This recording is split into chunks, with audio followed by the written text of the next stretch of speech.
your favorite recipes. Simply Food. You should know by now that you're in for a treat. Simply Food. There's no other channel where you'd rather be. Simply Food. Seafood, pasta, cakes, and pies. Sing and laugh and even cry. Like and share and hit subscribe. Simply Food by TY.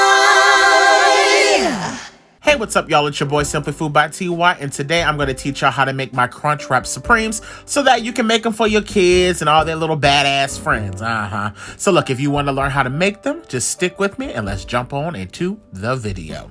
So, for my particular recipe, I like to add an onion and green pepper. Now, because I'm only going to be cooking 1 pound of ground beef, you can use ground turkey, whatever you would like.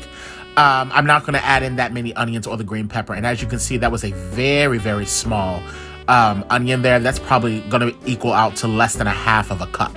But as you can see, I'm breaking this down into a very, very small mince. You don't really want huge chunks of onions in this. It really is just to add additional flavor. So you really want to make sure that you mince that down and just don't go overboard with adding in a bunch of unnecessary stuff. Just try to stick with the recipe and I promise you, you will love it.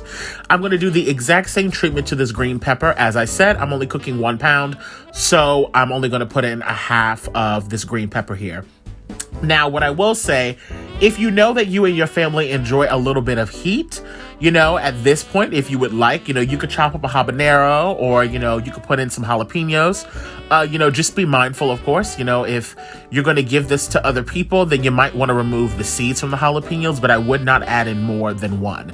Now, just as a heads up, you know, this particular recipe will make you anywhere between 4, maybe 5 CrunchWraps total. So if you know you're going to want more than that, I would say go ahead and double, you know, this entire recipe. So now I'm going to finish mincing that down and then we can go ahead and sit those to the side because that's really all that we have to do as far as the veggies that are going directly inside of the ground beef. And once again, like I said, you can absolutely do this with ground turkey. I've never done it with ground chicken, but I'm sure it would be, you know, just as delicious. Now we're going to be adding some tomatoes inside of the CrunchWrap itself. Now, these aroma tomatoes here, you want to make sure, you guys, when you're buying these, especially for something like this, that they're very, very firm. You don't want them to have any give to it because if they're already soft, by the time you start slicing them up, they're just going to turn into a big soggy mess. So I actually like to buy mine when they're almost on the hard side. You know, they'll keep their shape and the texture is still good to me. But like I said, you don't want to get them when they're already like super, super soft.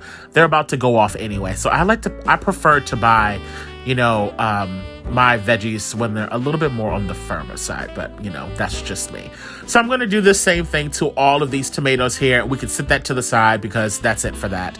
And then the only other vegetable that's going to go inside of the CrunchWrap itself will be some lettuce.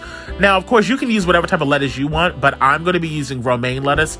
The reason why I like romaine is because romaine to me it holds a bit of the crunch, and I like that texture. Iceberg lettuce to me, I just feel like wilt and just turn into mess. So that's it for the veggies. Sit those to the side. Let's go ahead and focus on cooking the ground beef. Now, to my cast iron skillet, I added in about a teaspoon of olive oil. Don't go overboard with adding in too much oil, of course, because you're going to get a lot of the oil you need from the meat itself. I'm just going to cook these down for just like a minute or so, not too long. But I'm going to add in a half a pack of sazon. Now, I know everybody can't find sazon, which I find really interesting. But I do know that they sell it on Amazon as well. So, you know, just throwing that out there. I like to add it to this now because I really like to toast up that flavor to the green peppers and the onions. So like I said, I'm going to allow that to cook for probably about a minute or so. And then we're going to go ahead and add in the meat. Now, as I said, I'm only doing 1 pound here. Now, I can't really remember if this was like 80% fat, you know, 20% lean or whatever the case is, but this did not render off too much fat or too much oil, I should say. Now, that brand that you just saw of the taco seasoning is my favorite brand of taco seasoning. It has so much flavor that I don't ever have to, like, I never have a need to add extra, you know, chili powder or anything like that. So to me, that's my personal favorite brand. Now, what I will say here, what's really important is that you want to allow this to really, really brown. People, a lot of times I feel like I watch people cook food And when they're cooking ground beef, they stop cooking that ground beef when it turns gray. That ground beef is not ready to be consumed. You want to make sure that that fat and what you really want to make sure is that the water has truly evaporated from the meat itself. And once you start to hear that little crackling sign at the bottom of the skillet, that means all of the water has evaporated and now it's really starting to cook. You see, as you can see, this meat is turning a really nice dark brown color, and that's truly what you want, okay? You definitely don't want to be consuming ground beef when it's gray. Like, that's not at its final stage, and in all honesty, you're losing and missing out on a lot of flavor. But as you can see right here on this spoon, I mean, that ground beef looks absolutely delicious, okay? Now, what I would suggest is I add in about 1.5 teaspoons of water, because I like to thin it out just a bit to rehydrate the meat itself. As you saw, I did not have to drain off any oil at all, and as you can see, there's really not that much in there to begin with. So, you know, that's the positive. I will say this: if you do have ground beef that has a lot of oil, just drain off just a little bit. Don't drain it all off. You need a little bit of that to make sure you're keeping some of that moisture in the ground beef. So that's it for that. The hard part of this recipe is already done at this point. So let's talk about building it. So what I have here is a very, very large soft tortilla shell. Now, what you want to do is find the largest size that you possibly can find, okay? And in the center, you want to go ahead and add in some of your ground beef. Now, I know some of you guys are going to be tempted to overfill this and overstuff it, but if you do, it is going to make it incredibly difficult to close. So try your hardest, you know, to not go overboard with putting, you know, too much of the ground beef.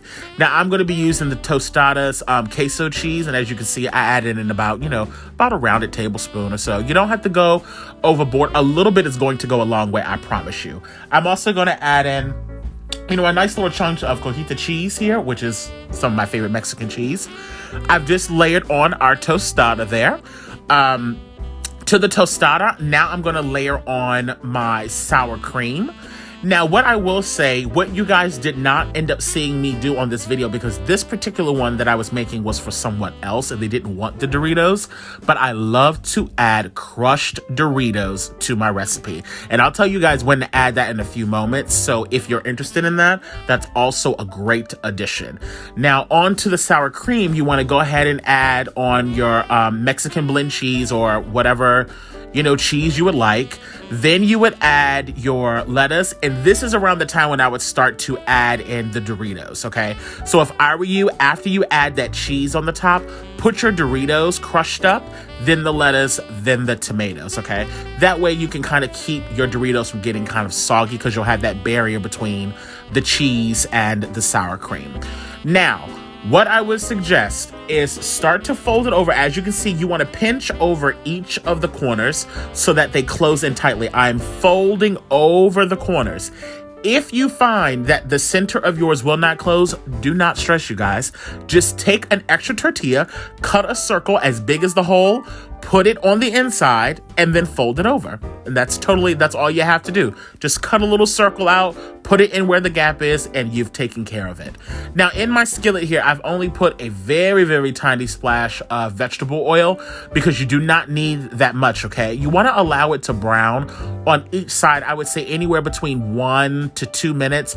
Don't have your temperature up too high or it will burn, okay? So you're just gonna brown that off on both sides, as you can see I've done here. This video and this recipe is so super simple, but I'm telling you, it is bomb. Do you hear me? Now, this is the money shot. Now, I'm trying to tell you something right now. You wait till I turn this damn thing around so you can see the inside of this. Here we go. My God. Boy, I tell you, if you don't try this recipe, you are out of your mind. Look, I want to thank y'all so much for tuning in today. Y'all baby stay cute and take care. Bye, guys. Slaying in the kitchen. Simply Food by TY. We hope that you enjoyed it. Simply Food by TY. If you haven't took the time, make sure you subscribe. Thanks for watching. Thanks for watching. Thanks for watching Simply Food.